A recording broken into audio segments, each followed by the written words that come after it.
Let me finish tonight with a throwback. I saw Roger Waters perform The Wall last week for the second time in 30 years.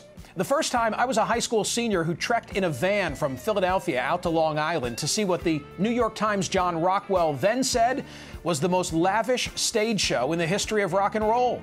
It was a hot ticket, and I was especially anxious to go, given that 3 years prior, my parents had denied me permission to go see the Floyd tour in support of the album Animals. Years later, it wasn't my parents from whom I needed permission. I left the house a week ago tonight only after the conclusion of family dinner with my wife and our 3 sons. What was a van 3 decades ago was now a sedan in which I picked up a buddy who also scored a pass on the home front. On the way to the show, we both commented that it'd be fine with us if there were no encore because we each had to work early the next morning. Now, back in 1980, I distinctly remember a guy circling the parking lot with a sign that said, "We'll pay $100 for any ticket." That was an unheard of sum at the time. My ticket for that show had a face value of $15.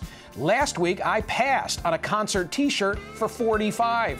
In 1980, we stood for most of the show, mesmerized by Pink Floyd's construction of a 35-foot tall, 240-foot wide wall across the width of the arena.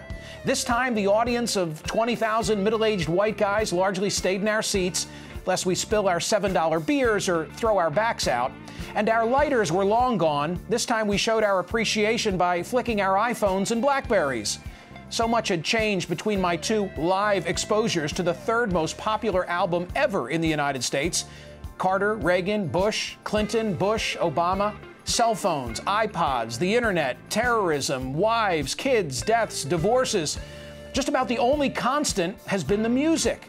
Speaking of which, in each performance of The Wall, Roger Waters was letter perfect and faithful to the way that those songs were recorded.